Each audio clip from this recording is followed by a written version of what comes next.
नमस्कार। आज हम बिहार की बात करेंगे शुरू में, बाद में दूसरे विषयों पर भी जाएंगे। बिहार में चुनाव होने जा रहे हैं। एक बार फिर वही थका हारा, जुमलों से भरा हुआ एक पूरा का पूरा विमर्श, पूरा का पूरा नैरेटिव सामने आ रहा है। नौकरियां दी जाएंगी, बिहार को बढ़िया बनाएंगे, वगैरह वगैरह। 2005 में जब चुनाव हुए थे तो हम लोगों ने एक बहुत बड़ा प्रोग्राम रिकॉर्ड किया था, जिसमें ये एनडीटीवी वाले, वो एनडीटीवी के लिए किया था। मैं था, प्रणव रॉय, दोराब सुपारीवाला, लालू यादव और नीतीश कुमार थे। तब नीतीश और लालू अलग अलग थे, ठीक है। 2005 की बात है। और जो बिहार की असेंबली है पटना में, उसके सामने हमने किया था। तब नारा आया था, या 2010 में नारा आया था, नया बिहार नीतीश कुमार। मतलब इस तरह की जुमलेबाजी तब भी हुई थी, 2005 में भी, 2010 में भी, और एक बार फिर 2015 में चुनाव हुए। अब 2020 हैं, अब फिर जुमलेबाजी शुरू हो गई है। जुमलेबाजी में लेकिन अब ये विरोधाभास भी है, कॉन्ट्रडिक्शन भी है। 12 तारीख को नीतीश कुमार ने बक्सर में कहा, हमने कर ली कोशिश, बिहार में नहीं लग सकते बड़े उद्योग। हमने कोशिश कर ली है, बिहार में बड़े उद्योग नहीं लग सकते, ये हेडलाइन थी। हम चाहते थे उद्योग लगें, इसके लिए हमने बहुत मेहनत किया, लोग बड़े उद्योग नहीं लगाते। अगर कोई आते बड़े बड़े उद्योगपति, उद्योग लगाते, तो उसी को लोग देखते और कहते कि बहुत बड़ा उद्योग हो रहा है, लेकिन वो लोग नहीं आए। ये 12 तारीख को नीतीश कुमार ने बोला। 14 तारीख को उनके जो उप मुख्यमंत्री हैं सुशील मोदी, उनका कहना है कि अगर जनता अगले 5 साल के लिए मौका देगी तो अब सूबे में उद्योग धंधों का जाल बिछा देंगे, इससे लोगों को नौकरी मिलेगी। एनडीए सरकार ने राज्य में उद्योग के लिए एक बुनियादी ढांचे का, आधारभूत संरचना का निर्माण कर दिया है। इससे उद्योग स्थापित करने में सुविधा होगी। पिछले 15 साल से नीतीश कुमार मुख्यमंत्री हैं। असेंबली के गेट पर बैठे हुए थे क्या? हाँ, सरकार चला रहे हैं, उसमें से आधे से ज़्यादा समय बीजेपी के साथ मिलकर सरकार चलाई है। अब लग रहा है 12 तारीख को मुख्यमंत्री बोल रहे हैं कि हम बड़े उद्योग नहीं लगा सके, कोशिश की। 14 तारीख को सुशील मोदी बोल रहे हैं कि हम बड़े बड़े उद्योग लगाएंगे। बिहार की जनता है, फिर एक बार बातों में आती है, नहीं आती। बहरहाल हमारे एक दोस्त हैं प्रकाश के रे, उन्होंने एक कुछ लिखा है, मैं शेयर करना चाहता हूँ। मैं उनसे सहमत हूँ, इसलिए मैं शेयर कर रहा हूँ। उनका प्रकाश के रे का कहना है कि बिहार के पास फ्यूचर के लिए कोई रेफरेंस नहीं है, भविष्य क्या होगा उसके लिए कोई रेफरेंस नहीं है, इसलिए वो सड़क और सरकारी नौकरी से आगे नहीं सोचता। वो सिर्फ सड़क और बुनियादी ढांचा और सरकारी नौकरी, कोई विजन हो आने वाले सालों का, वो नहीं है।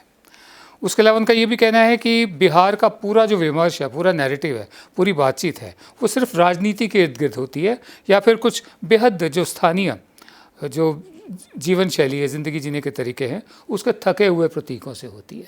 भोजपुरी गीत हो जाए, लिट्टी चोखा हो जाए, खाना हो जाए, बस उसी तक की बात सिमट कर रह जाती है। आगे प्रकाश के रे लिखते हैं कि बिहार भारत का ही नहीं, दुनिया का सबसे पिछड़ा, गरीब, अनपढ़, कुपोषित और बीमार क्षेत्र है। लेकिन इस गंभीरता को देखते हुए भी सरकार की ओर से ठोस नीतिगत प्रयास, पॉलिसी डिसीजन लंबे समय से नहीं हुए हैं, और केंद्र को भी अधिक चिंता नहीं रही है। क्यों? क्योंकि बिहार राष्ट्रीय विकास के लिए, ध्यान से सुनिए, क्योंकि बिहार राष्ट्रीय विकास के लिए सस्ते श्रम की उपलब्धता का, चीप लेबर की अवेलेबिलिटी का एक स्थानीय स्रोत बन चुका है, एक परमानेंट जरिया बन चुका है, जहाँ पर आपको चीप लेबर मिलती रहेगी, इसलिए दूर की सोचता ही नहीं कोई। इसलिए बिहार राष्ट्रीय विकास के लिए सस्ते श्रम की उपलब्धता का एक स्थानीय स्रोत बन चुका है। ये एक विशाल आरक्षित श्रम शिविर है, ये एक बहुत बड़ा रिजर्व्ड लेबर कैंप है बिहार, जो पूरे देश में लेबर सप्लाई करता है। ये कहना है प्रकाश रे का। आखिर में वो कहते हैं कि बिहार का समाधान क्या है और क्या वो संभव है, मामला ये नहीं है। मसला तो ये है कि बिहार के पास वो दृष्टि और वो आग्रह है ही नहीं। गम की दुनिया रहे आबाद शकील, मुफलिसी में कोई जागीर तो है, ले देकर बिहार की कहानी यही है प्रकाश के रे के मुताबिक।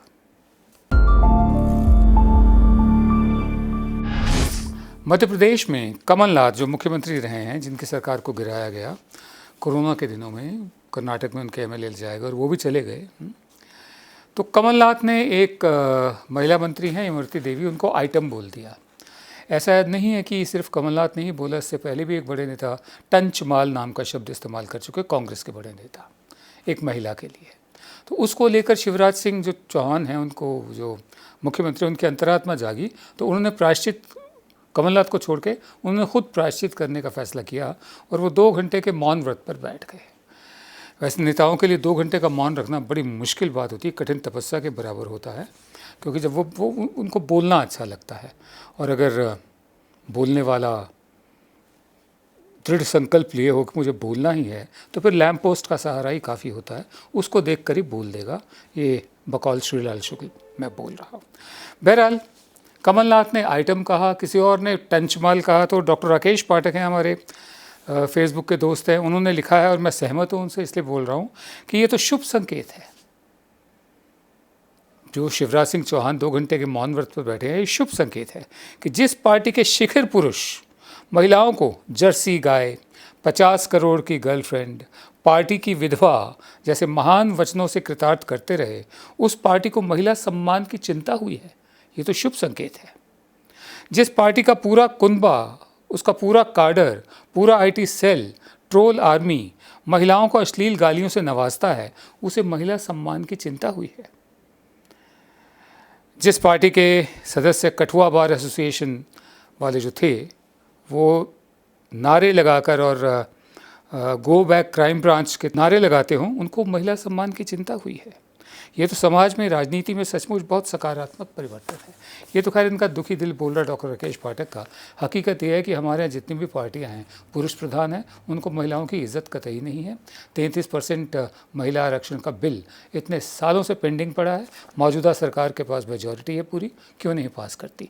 हम तो यहाँ तक कह चुके कि जितनी जनसंख्या है महिलाओं की, उसी के हिसाब से पूरी सत्ता में, चाहे वो राजनीतिक हो, प्रशासनिक हो, ब्यूरोक्रेसी हो, सरकार हो, अलग अलग जो स्तर है सरकार के वो हो, जनसंख्या के हिसाब से अनुपातिक प्रतिनिधित्व, प्रोपोर्शनल रिप्रेजेंटेशन महिलाओं को मिले, अपने आप देखते हैं कौन कौन बेइज्जत करता है उन्हें।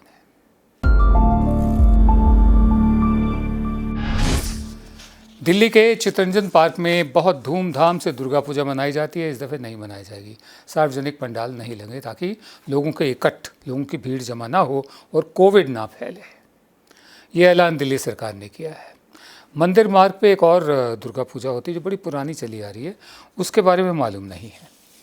कलकत्ता में भी ये फैसला हुआ है, हाई कोर्ट ने कहा है कि जो पंडाल हैं सार्वजनिक पूजा के, उसमें आम लोग नहीं जा पाएंगे, कुछ लोग ही जा पाएंगे और आम लोग दूर से ही दर्शन कर सकते हैं, सोशल डिस्टेंसिंग के नॉर्म्स को देखकर। बड़ी अच्छी बात है। काश आने वाली जो रामलीलाएँ हैं उन पर भी ऐसा ही प्रतिबंध लगे पूरे देश में। और हमारे यहाँ तो देश में नवरात्रि व्याख्यान मालाओं का बहुत बड़ा एक इतिहास है। मैं खुद गया हूँ नवरात्रि व्याख्यान माला में हिस्सा लेने के लिए, या व्याख्यान मालाएँ नवरात्रि के दिनों में होती हैं। बुरहानपुर में एक कथी व्याख्यान माला, मैं वहाँ पर गया था। उसके अलावा नासिक में थी, और भी जगह पे हो, मतलब जहाँ जहाँ इकट्ठ हो, चाहे वो दुर्गा पूजा हो, चाहे वो किसी भी धर्म का फेस्टिवल हो, उस पर ही रोक लगनी ज़रूरी है। क्यों?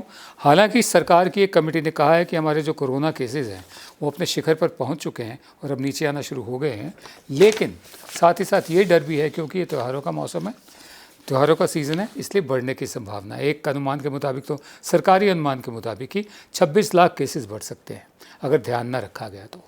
हर्षवर्धन हैं हमारे स्वास्थ्य मंत्री, जिन्होंने मार्च में कहा था कि कोरोना से भारत को कोई डर नहीं है। बहरहाल उन्होंने अब कहा है कि बंगाल के बारे में भी उन्होंने कहा है, केरल के बारे में भी बोला है। उन्होंने कहा है कि कम्युनिटी ट्रांसमिशन की बात करिए। पहली बार ये बात हुई है। कम्युनिटी ट्रांसमिशन का मतलब ये होता है कि जब हम सोर्स ना ट्रेस कर पाएँ, कि अगर किसी को कोरोना हो गया हो और हमें मालूम नहीं कि वो किस किस के संपर्क में आया है और उन्होंने आगे किस किस को कोरोना दिया, जब हम वो ट्रेस ना कर पाएँ, वो ट्रेल छूट जाए, तो वो कम्युनिटी ट्रांसमिशन होती है। और वो तो वहीं पर ही संभव है जहाँ पर बहुत सारे लोग इकट्ठे हों, सैकड़ों की तादाद में इकट्ठे हों। खैर, इनका कहना है in different pockets across various states including West Bengal community transmission is expected to occur especially in dense areas. लेकिन अब क्योंकि वेस्ट बंगाल ने ऑर्डर इशू कर दिया है, देखते हैं वहाँ क्या होता है। However this is not happening across the country, it is limited to certain districts in limited states. हम ये उम्मीद करेंगे डॉक्टर हर्षवर्धन से कि जिस उत्साह से और जिस कन्विक्शन से वो बंगाल के बारे में बोले हैं, केरल के बारे में भी बोले हैं। केरल के बारे में उनका कहना है कि Kerala which had control the spread of Covid initially, कि शुरू में तो केरल ने काबू पा लिया था कोविड पर और उसको एक मॉडल स्टेट भी कहा गया था, but then I quote paid the price for is gross negligence, फिर अपनी लापरवाही के कारण बहुत बड़ी कीमत चुका रहा है, क्योंकि ओणम की जो फेस्टिविटीज़ थी उसकी वजह से कोविड और फैला है। जिस उत्साह से, जिस जोश से इन्होंने केरल और बंगाल के बारे में बोला है, उसी उत्साह, उसी जोश से वो बाकी राज्यों के बारे में भी बोलेंगे जहाँ जहाँ रामलीलाएँ होने वाली हैं या होंगी, चाहे वो दिल्ली हो, यूपी, बिहार, मध्य प्रदेश और इलाके हो, उनके बारे में भी बोलेंगे और व्याख्यान मालाओं के बारे में भी बोलेंगे।